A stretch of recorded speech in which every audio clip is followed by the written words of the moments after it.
this concept in spirituality that desire impedes spiritual growth. And that as a result, we must control our desires.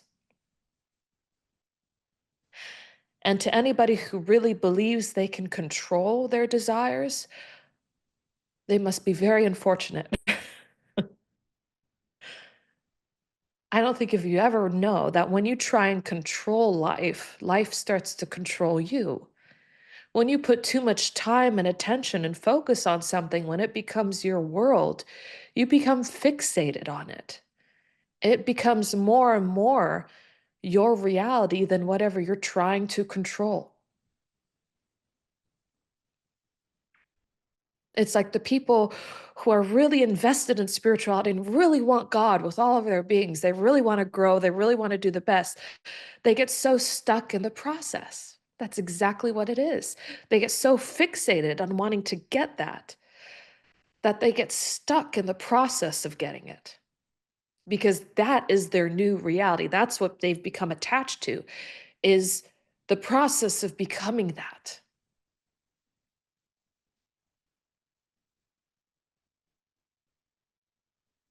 Desire is natural to life.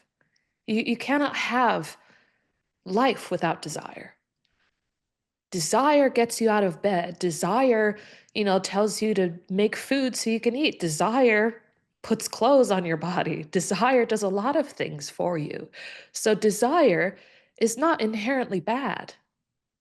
Desire has a function and a purpose. The only thing is the fixation of our minds, what our awareness is fixated upon, what we start to identify with in terms of our values and our beliefs and what we feel is important to us.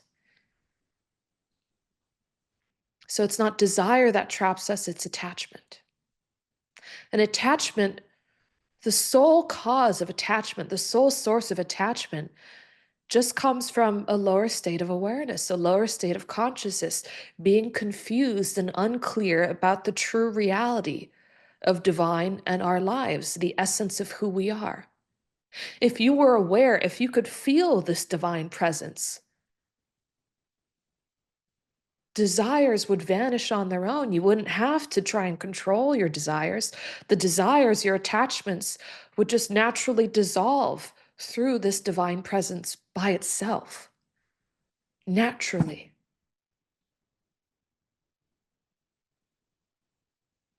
We just have to align ourselves with these divine principles and fundamentals of our lives. Now, the question is, what are these divine principles and fundamentals? Well, these principles and fundamentals, one word that is commonly used in Hinduism and Buddhism is this word dharma. And what dharma means is that there is a supreme, absolute reality, an undifferentiated reality that exists beyond us and as a part of us. But all of us exist because of that. We exist because of the absolute. That there is a way that life is, whether we like it or not. There are laws, there are principles, there are fundamentals that are inherent to this supreme reality, that when we follow them, when we discipline ourselves and are able to follow them to the best of our capabilities,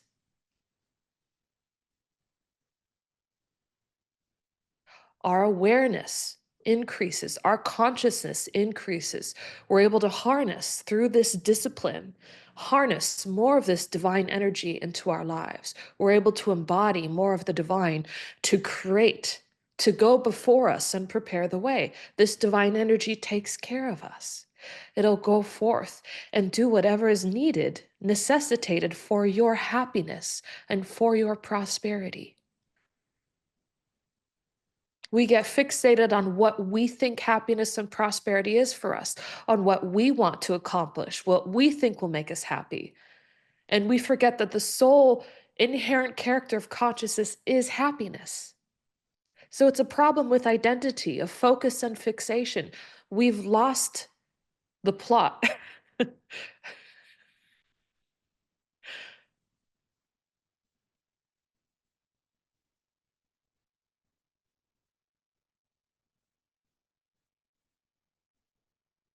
We've forgotten. And society, the world we live in, it doesn't help us remember. Because for so long, science has not been able to measure empirically the nature or the existence of consciousness.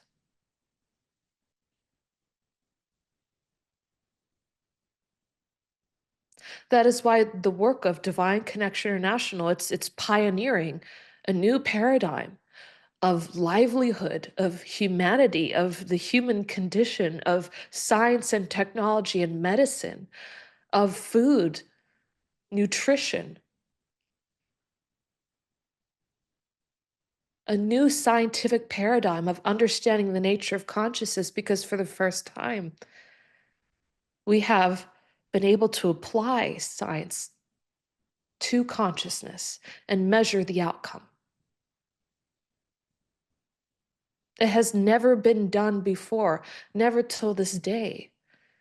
And as a result, we can see for ourselves not just what we believe, not because of the books we read or the texts or the religion or the spiritual practices we follow, taking people at their word or trusting something, but we can see empirically what science points to about the nature of consciousness. If consciousness is the one thing that is universal and it connects all of us, then why hasn't science been able to measure it till today?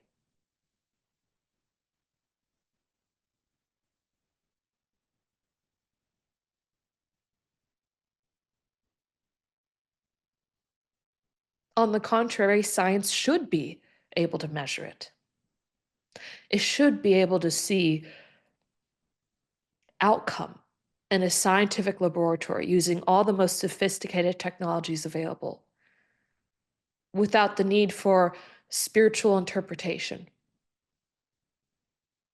And we've seen exactly that.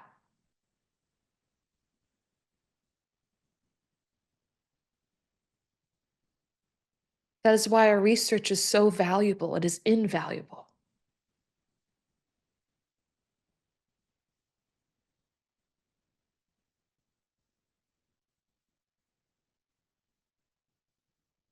Because our organization is single handedly providing a new era for humanity where we can understand that consciousness is the nature of our reality, that divine exists, that God exists, and that this pure consciousness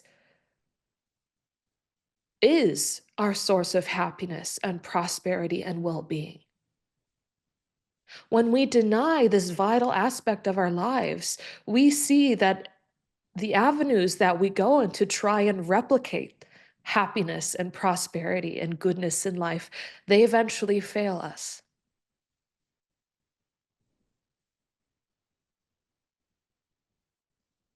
We see symptoms of a systemic problem. And these symptoms are our poor quality food, our toxic environment, our mental health crisis.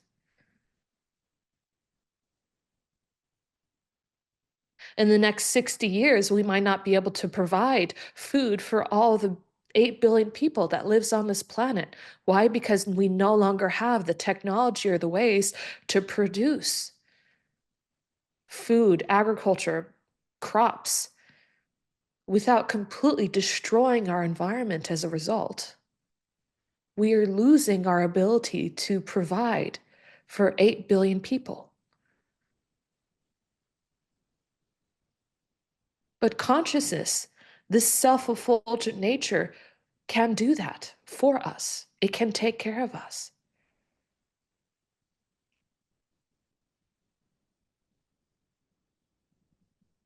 We've come to a point where it's not even a choice. It's not even, I feel like I'm going to, start going the spiritual path in my life. No, it's now vital. if we want to live a better quality of life, that we can no longer ignore this part of our lives. It is vital and essential for our continued livelihood to improve the human condition, to improve our parameters and our quality of life. If we want to do any of that, it is vital. It's no longer a choice. I mean, it never has been a choice, but now it's more vital than ever. That if we continue to ignore this vital part of our nature, of our existence, we will no longer be able to live. Human beings are capable of withstanding huge turmoil and a huge amount of hardship. That's one of the beauties of consciousness, is its ability to withstand anything. We see that inherently with people is this ability to withstand hardship. But why do we have to? Well, we've come past the point of withstanding hardship, and we've come to the point where it's no longer viable for human life to continue this direction. We've seen for the first time ever in a first world country, our life expectancy drop. Why? Because people are resorting to drugs and suicide, the younger generation. Because happiness is not here. And we've misunderstood the true source of happiness in our lives.